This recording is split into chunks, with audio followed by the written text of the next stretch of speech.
Kennington. Yo, Nancy Rodríguez.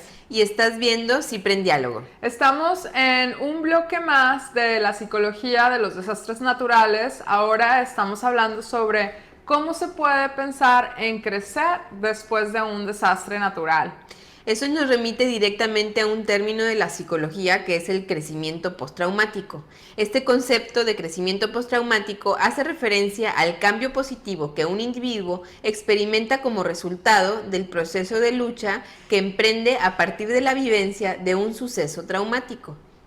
Y bueno, aunque no es un concepto exactamente del psicoanálisis, pues aún así nos es muy útil usarlo propiamente en el sentido de decir, ok, sucedió algo, hubo una experiencia traumática, como lo decíamos en otro de los bloques, un momento muy crítico. No solamente va a estar la parte, como lo hablábamos en otro bloque, de angustia, de miedo, sino también de qué se puede hacer al respecto, qué ventaja, aunque suene de alguna manera difícil de verlo así, puedo sacarle a esto que me está sucediendo. Es que yo creo que es innegable que va a haber cambios en uno mismo. O sea, lo hablábamos en el otro bloque, cómo el desastre natural viene y te sobrepasa y te enfrenta a cosas que normalmente tienes como negadas o echadas para un lado para poder funcionar.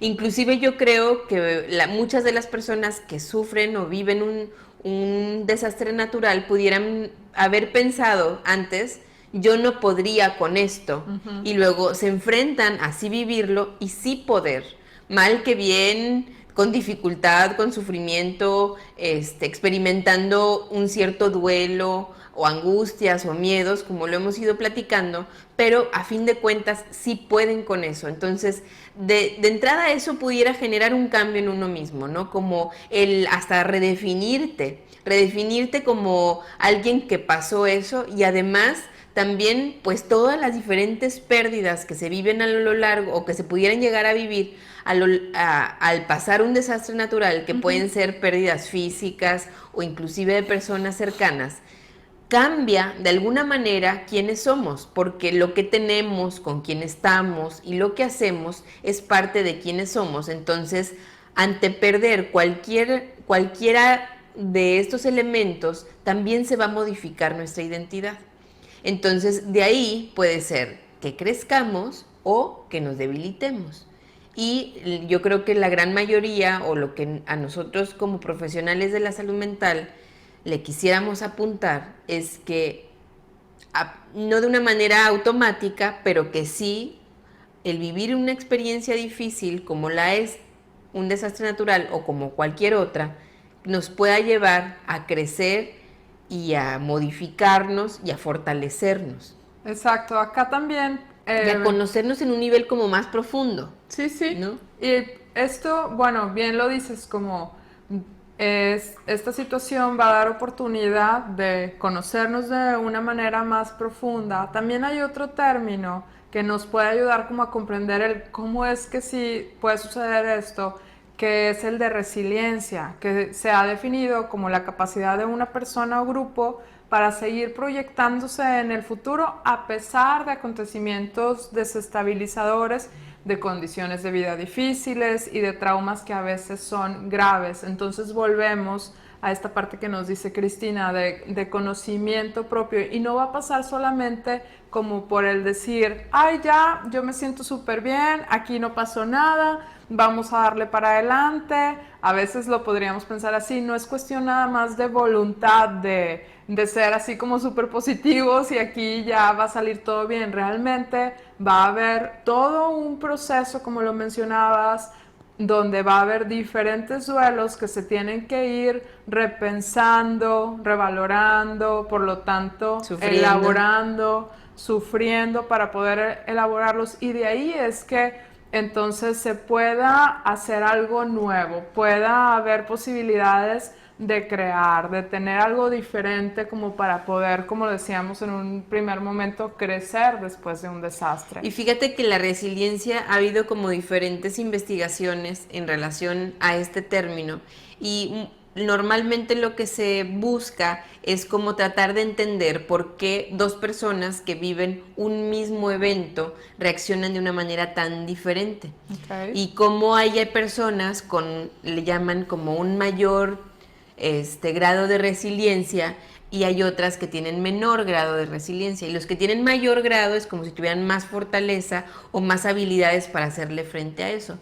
Y la pregunta en relación a los profesionales que van investigando esto es como, ¿es algo innato? ¿Es algo que se aprende? ¿Es algo, si se puede, a lo mejor partes de eso es innato, pero otras se pueden aprender?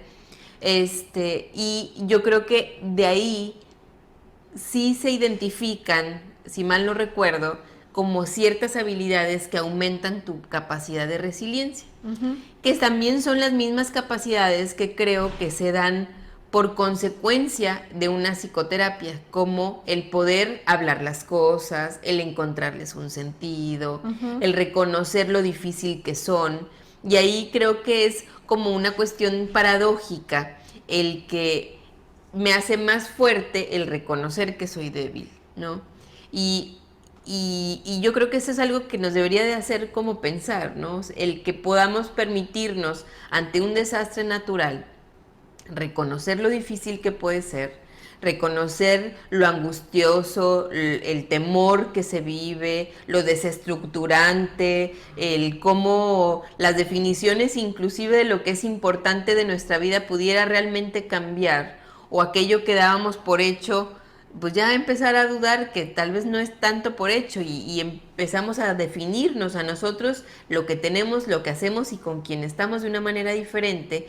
Y yo creo que esas son como diferentes elementos que nos permiten poder llegar a este crecimiento postraumático al que pudiéramos buscar, ¿no? Sí. O apuntar. A lo mejor un poquito aunado a lo que dices, que va a la par, es como pensar en que si estamos vulnerables y el darnos oportunidad de mostrarnos vulnerables con quien sabemos que también nos puede acompañar, con quien sabemos que va a estar en donde, por decirlo así, con quien tenemos la confianza de, va a dar posibilidad de que haya ese crecimiento. Puede ser justamente en un proceso terapéutico, puede ser en un grupo, puede ser pues la familia, la pareja. La situación acá es que podamos, como decías tú, de la debilidad ver como la fortaleza, de ese momento como tan vulnerable, el poder repensar cómo lo estamos viviendo y qué podemos hacer al respecto. Y tratando de explicarlo un poco como el psicoanálisis, se viene como a hacer una tensión de mucha energía ante energía psíquica ante el experimentar el desastre natural, y ella va a buscar salir. Y se habla acerca de catarsis, que sería como esta cuestión de desahogo, ¿no? En donde se puede como poner las cosas en palabras, o llorar, o correr incluso, que te permite sacar esa energía.